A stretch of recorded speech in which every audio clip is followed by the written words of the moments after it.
2011년 5월 상금 규모만 일반 대회의 2배, 제5의 메이저라 불리는 더 플레이어스 챔피언십. 전세계 골프계의 시선이 한 곳으로 쏠렸다. 17번 홀, 아일랜드 그린. 이곳은 선수들의 무덤이다. 압박감을 견디지 못한 공들이 수없이 물속으로 처박히는 곳, 그리고 우승을 결정지을 연장전 첫 번째 홀이었다. 상대는 미국 골프의 베테랑 데이비드 톰스. 수만 명의 갤러리는 일방적으로 미국 선수를 응원하고 있었다. 아는 사람도 없었다. 완벽한 고립이었다. 그런데 그 고립된 남자가 미국 골프의 심장부를 뚫어버렸다. 아시아 선수 최초의 우승이었다. 이것이 최경주다. 그런데 이 우승은 단순히 골프를 잘 쳐서 얻어낸 결과가 아니었다. 그의 가장 비참했던 실패가 만들어낸 기적이었다.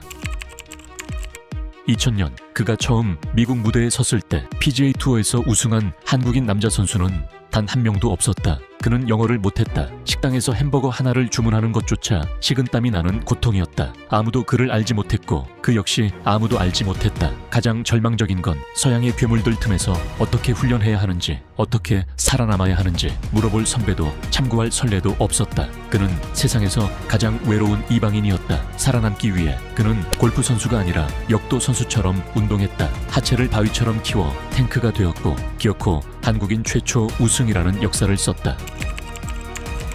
그는 정상에 섰지만 만족하지 않았다. 서양 선수들의 거리를 완전히 압도하기 위해 그는 자신의 완벽한 스윙을 전부 뜯어고쳤다. 결과는 참혹했다. 몸은 낯선 궤도를 견디지 못했고 공은 페어웨이를 벗어났다. 컷탈락을 반복하며 순위권 밖으로 밀려났다. 전문가들은 조롱했다. 왜 잘 치던 스윙을 바꿔서 스스로 무너지냐고. 세상이 등을 돌리고 나락으로 떨어졌을 때 그는 골프계가 경악할 가장 기괴한 무기를 꺼내 들었다.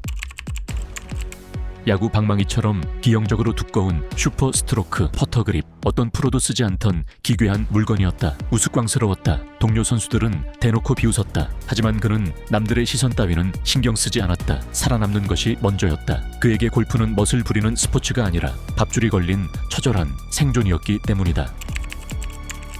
그리고 다시 2011년 더 플레이어스 챔피언십. 비웃음을 샀던 기괴한 퍼터 그립과 뼈를 깎아 만든 스윙이 아시아인 최초 우승이라는 기적으로 완성되었다. 시간이 흘렀다. 최경주가 조롱받으며 썼던 두꺼운 퍼터 그립은 이제는 수많은 투어 프로들이 사용하는 방법이 되었다. 1999년 한국인 PGA 선수는 단 한 명, 최경주 혼자였다. 지금은 수십 명의 한국 선수가 그 무대에서 달리고 있다. 이 모든 게 가능했던 이유, 그가 가장 먼저 그 가시밭길을 밟았기 때문이다. 그는 길을 걷지 않았다. 길을 만들었다. 아무도 없던 길을 혼자 걸은 남자.